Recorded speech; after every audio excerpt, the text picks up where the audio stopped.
This is the Skittle drill. You must be thinking, Alex, not Skittles that you eat, but bowling, 10-pin bowling. Now, this is perfect for the takeaway. Now, I know a lot of us know what to do in the takeaway, but how do you go away on your own and practice and make sure or know you're doing it right? As a golf coach, this is probably one of the hardest things. You've got to make sure that your student is going away on their own and putting in the good reps, not the bad reps. This is why I absolutely love this drill, because you get feedback instantly to the fact of, are you starting the golf swing correctly? Okay? If you're not hitting the Skittles, you know you're not doing it correctly, and you can do this drill with your irons and with your driver. Let's get this drill set up correctly. Now, as I said in the intro, you can do this with irons and with driver, and it's really, really good because it gets you starting the swing correctly. But nice and simple, tee your ball up or place a little sort of markers down where you're going to put your ball if you're hitting irons, and all you're going to do is place another golf ball directly behind. Now, it's a little bit harder to get right with a driver than it is an iron, just purely because of the positioning. We're then directly backwards of our ball to target line, just going to set up a few little bit of Skittles just like this. It couldn't be any easier. If you're at a driving range, you just simply turn these tees upside down, so that actually they would roll over if you hit them. Hopefully you can get a strike. So it's really, really simple, but you get feedback to whether you're doing the takeaway correctly or incorrectly straight away. Now, why is the takeaway the most important thing? Because I know you probably be in the situation where if you feel you start the swing correctly, you just get that feeling of the swing being pretty good. I knew from here the golf swing was going to be a good one. I knew from here the golf shot was going to go straight. Well, there's no coincidence in that. So many of us will not sync up the arms and the body, whip it inside, open the face. Take a little bit out, close the face. And then we're fighting it on the way down. If you're fighting it, it is the hardest thing in the world to try and manage under P, under pressure. In the medal round, on the first tee, coming down the 18th like I am here at Mottram Hall with a good score in your hand. So, what I want you to feel is nice and simple. You're going to control the first foot to 2 feet by simply allowing you to push this ball backwards into the tees. If I pull it a little bit inside, I know straight away. If I do the opposite, if I take this club a little bit to outside the line, look where this golf ball goes. Now, pressure's on here, Alex.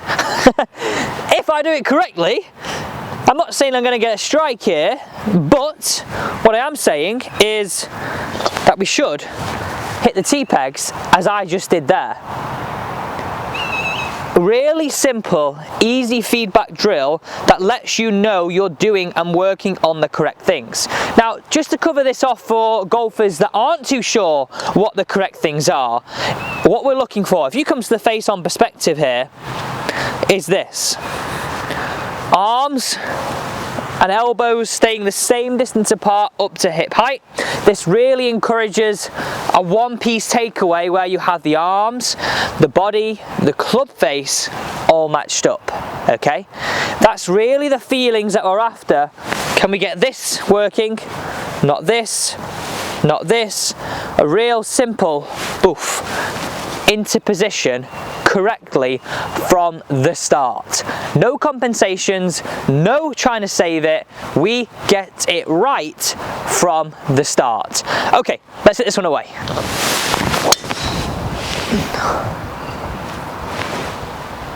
So you could see that shot right there. It created some width, it created some turn, everything that we're looking for in the golf swing. Because look at this. Face on again, this is great. We're going to show you with an iron here, so do stick around, we'll show you exactly how to set that up. So we're on. If I lift the club up, pick it up, lose posture, I miss the golf ball. If I keep some width and some turn, look how I can knock the Skittles down. That's why this is one of my favourite drills, to make sure you know what you're doing on your own. Let's now bring in the iron and show you exactly how to get this right.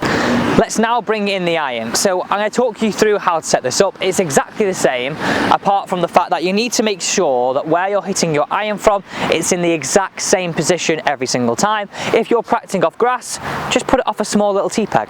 Just make sure you know you're in the same position. You don't have to keep reorganizing everything every single time. So exactly the same. What we're looking for is you to have that feeling of being connected, having some width, having a good turn up to this first point, okay? Really, really important that we get this right through the takeaway, and I would just have a few reps, bit of Justin Thomas drills as I call them, just practicing this point, this. Am I knocking the tee pegs down every single time? Am I a little bit right? Am I a little bit left? What patterns are occurring in your game? And you get to know if you're doing things right, doing things wrong. Now, this is why I also love this drill, because your coach could be trying to get you to get a little bit more hands in, club head out, missing the skittle on the right. You could be trying to feel a little bit more inside. You can make this drill and tailor it to you. Work to your feelings, but realise that middle ground, the area you want to be in, is essentially knocking down those skittles. So it's super important you set it up correctly, and it's super important you try it with your irons and your driver. So let's look at this slow-mo on the side of the screen here. As you can see, some good width in the takeaway, really making sure that we're getting that golf ball starting towards those skittles. It's easy, it's simple, it's something that gives you great instant feedback with your irons and with your driver. Thank you so much for watching today's video. I do hope you enjoyed it, because I know it's going to give you some feedback when you're practicing. That's vitally important if you, yes, you watching it right now, wants to actually improve their golf game. Thanks so much for watching. I look forward to seeing you tomorrow, 3:30, same time, for some more daily tips that actually work.